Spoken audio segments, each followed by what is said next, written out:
Fala galerinha do oitavo ano, e aí, tudo beleza? Tudo sussa com vocês? Bem, estamos aqui para mais uma videoaula do professor Renan Rangel, né? Disciplinas de ciências para vocês.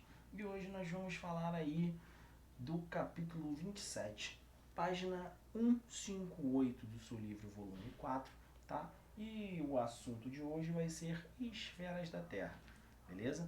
Na verdade, hoje nós vamos falar aqui das partes do nosso planeta Terra, né? A movimentação geológica dela. A Terra ela não é estática, ela está em constante mudança, em constante movimentação. E essa movimentação vai interferir aí nas estações do ano, como nós vimos a aula passada, no clima, no tempo, na biosfera, na hidrosfera de todo o planeta, beleza? Então, vamos começar a aula? Bem, aí eu já te dou a planta de tudo, né? Nós vamos falar aqui dessas 4 esferas que vão estar no seu livro. A primeira dela, né, uma das mais importantes, é a atmosfera. A atmosfera que é a camada gasosa que vai envolver todo o planeta Terra, né? A atmosfera ela vai envolver todo o planeta Terra, nos dando condições de vida. Graças a um gásinho chamado o quê? Ozônio, né? A famosa camada de ozônio, O3. É um gás aí que vai estar muito presente na nossa camada, né? Por isso o nome camada de ozônio, que vai estar situada aí na estratosfera, aproximadamente entre 25 a 35 quilômetros da superfície terrestre. Bem, como todos já sabem, o ozônio tem função de nos proteger da radiação agressiva do Sol, né? A famosa ultravioleta, radiação ultravioleta, que nós vamos ter classes dessa ultravioleta, né? O VA, o VB e o VC, sendo a última uma das mais fortes, uma das piores radiações. Bem, a degradação da camada de ozônio não é novidade para ninguém, que vai nos dar problema, vai nos causar muitos problemas. Uma delas é o que? É o superaquecimento da Terra, né? É o famoso aquecimento global. Um outro ponto que eu gostaria de falar aqui para vocês da atmosfera é o seguinte: muita gente confunde efeito estufa com aquecimento global. A galera acha que é tudo a mesma coisa e que tudo é ruim. Obviamente que não, tá? Cuidado com isso. Efeito estufa é um fenômeno natural. Efeito estufa é necessário para que tenha vida na Terra. Se vocês estudarem outros planetas, vocês vão ver aí, né? Na aula passada nós vimos que, por exemplo, Saturno, próprio Marte,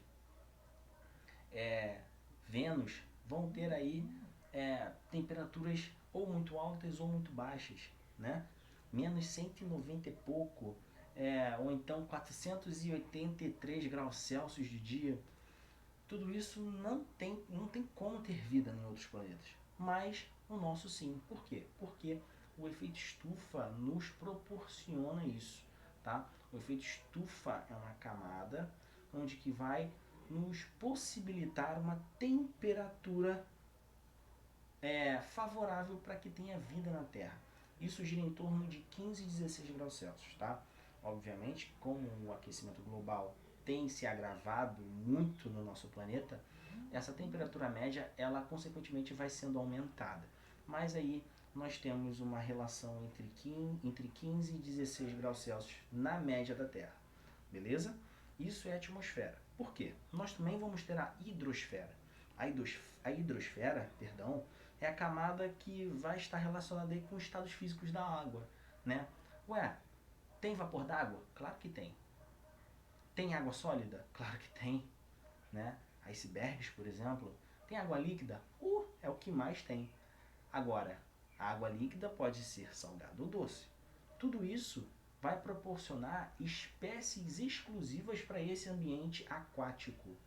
Por isso que nós chamamos de hidrosfera, beleza?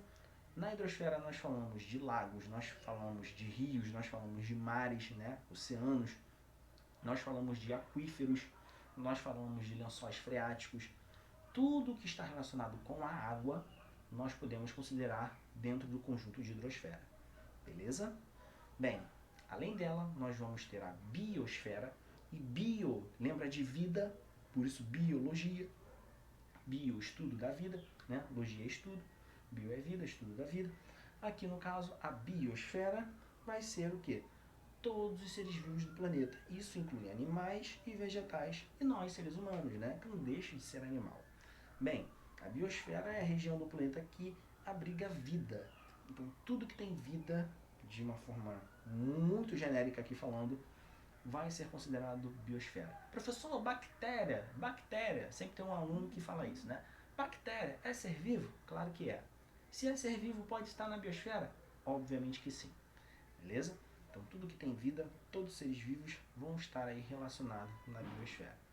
Bem, nós vamos ter, por último, né, e não menos importante, a litosfera. O que seria a litosfera? Como você pode ver aqui na imagem, a litosfera é a camada externa da Terra, né? É a famosa crosta terrestre.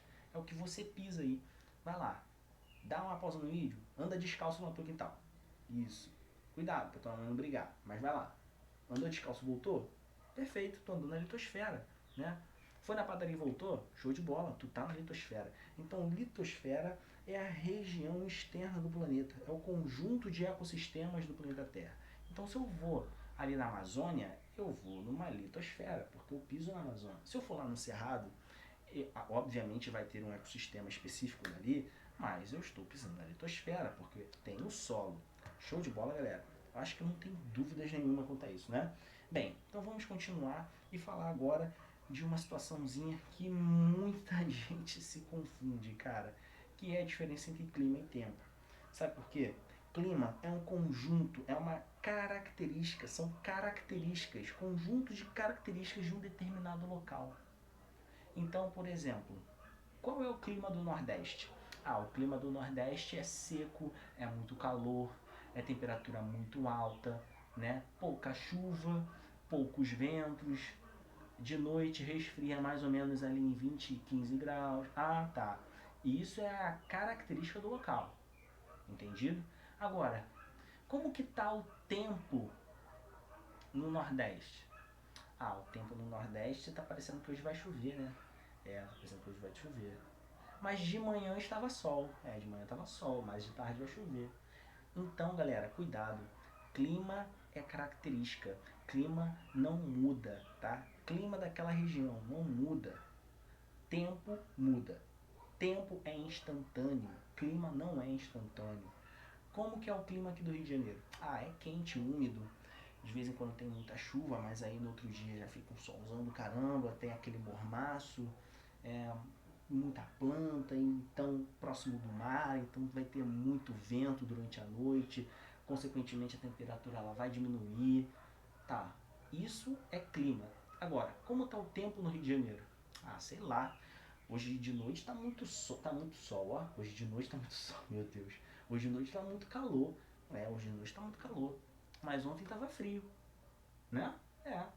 Ou seja, mais uma vez, o tempo muda, o clima não, tá?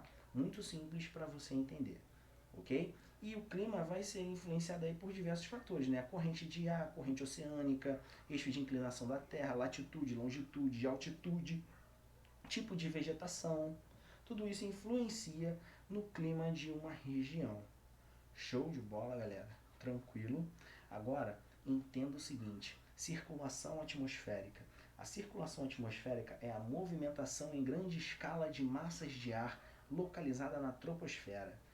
Jesus, professor, não entendi. Primeiro, que troposfera é um nível da atmosfera. Você aprendeu isso lá no 6º ano. Lá no 7º, 6º ano você aprendeu isso, tá? Então você já deveria saber. Agora, movimentação em grande escala de massa de ar. Nossa, massa de ar? O ar tem massa? Claro que tem, meu filhote. Claro que tem. Preste atenção, meu garoto. Ar tem massa. Você não sente o ar?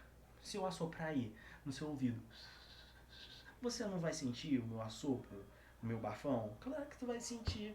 Então, se você sente, tem massa. É matéria, tá? Então, massa de ar. Então, é a movimentação em grande escala de massa de ar. Obviamente, o meu assoprozinho no seu ouvido não vai ser considerado uma circulação atmosférica. Agora, um vento que vem do Polo Sul, subindo no Rio Grande do Sul, chegando ao Rio de Janeiro, obviamente é uma massa de ar muito grande, tá? Muito grande. Então isso é considerado circulação atmosférica, beleza?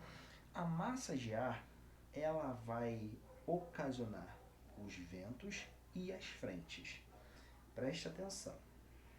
As massas de ar elas vão possuir praticamente as mesmas características de pressão, temperaturas e umidade, sendo bastante homogêneas, ou seja, não tendo tanta diferença. Em linhas gerais, funciona da seguinte forma: enquanto a massa de ar mais frio e mais densa desce, a mais quente sobe, porque a mais quente é menos densa, então ela vai subir, tá? Isso é física, isso é básico. O que é muito frio desce, o que é muito quente sobe. Por isso que você põe um ar-condicionado no alto, lembra disso, hein? Bem, essa movimentação de subir e descer, subir ar quente, descer ar frio, acaba te dando a sensação e a formação de vento. Então a movimentação do ar é o que nós chamamos de vento. A movimentação em grandes escalas de massa de ar é a circulação atmosférica. E aí, quando nós falamos de massas de ar se encontrando, ou seja, uma massa de ar fria, uma massa de ar quente se encontrando, nós temos o que chamamos de frentes, a famosa frente fria e frentes de calor. Então, de novo, Polo Sul, bastante massa de ar subindo o Rio Grande do Sul, chegando no Rio de Janeiro. O que você vê lá na Maju? Maju vai falar: uma frente fria está chegando ao Rio de Janeiro. Por quê? É uma grande escala de massa de ar, é uma circulação atmosférica fria que está subindo do sul para o norte. E, em contrapartida, no Equador, descendo para a massa de ar quente para o Rio, uma massa de ar quente, um calor está vindo para o Rio de Janeiro. Por quê? De novo, grande escala de massas. Show de bola, galera? E é isso que eu vou te falar aqui, ó. Circulação atmosférica é a movimentação em grande escala de ar, você já sabe disso. E aqui nós vemos, né, o ar quente subindo, a circulação do ar quente subindo e ar frio descendo, porque é mais denso. E nós vamos ter a formação de ventos, que é a movimentação do ar quente e ar frio subindo e descendo, e a formação das frentes por conta das grandes massas de ar quentes ou frias que podem aparecer. Beleza? Bem, já a circulação oceânica é um pouco diferente. É a movimentação em grandes escalas das correntes marítimas. Não é tão grande a diferença assim. Preste atenção, como é oceânica, lembra de água, né? E se é água, é correntes marítimas. Não é mais ar, não é massa de ar. Agora é corrente marítima. Então você pode ter corrente marítima quente, corrente marítima fria. E o que isso vai ter como consequência? Bem, é o seguinte: quando você tem uma corrente oceânica muito fria, nós vamos ter um fenômeno que chamamos de fenômeno não, né, mas uma situação que acontece no oceano chamado de ressurgência ou afloração, ou afloramento, né, afloração ou afloramento, que é o seguinte: é quando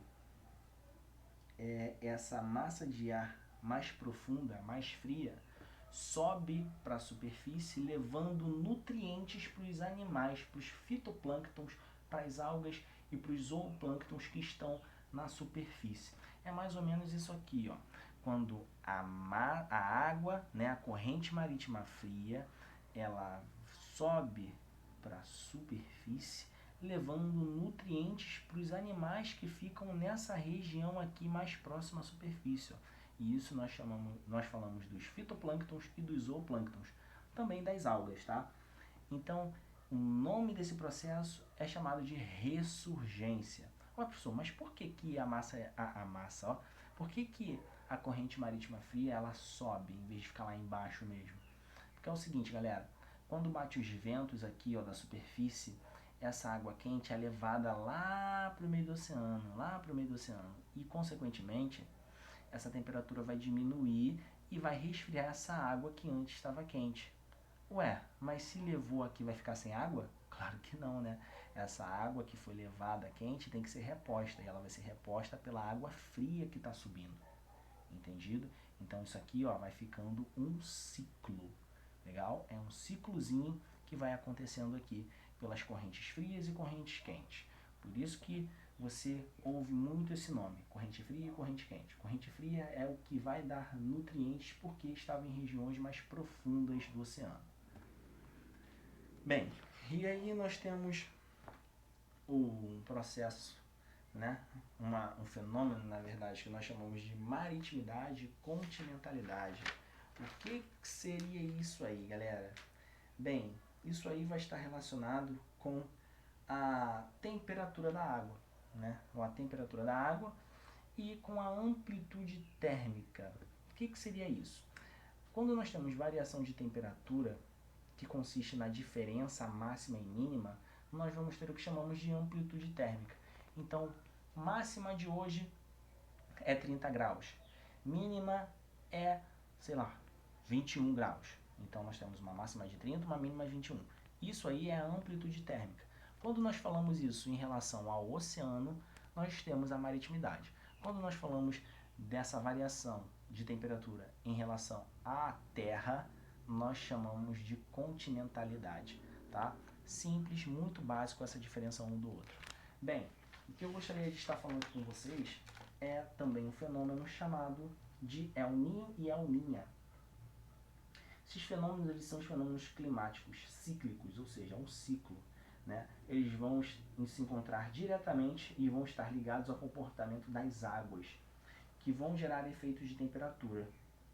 Quando você tem um El Niño, né, você vai ter um aquecimento anormal da água, mais comum no Oceano Pacífico, tá? Então, El Niño é quando você tem um superaquecimento da água no Oceano Pacífico. E El Niña é quando você tem um resfriamento anormal também no Oceano Pacífico. E aí você pode ter, né, aquelas situações de ressurgência com maior ocorrência em fenômenos El Niña do que no El Niño, ok? Valeu, galera. Espero que tenha entendido. É isso aí, tamo junto.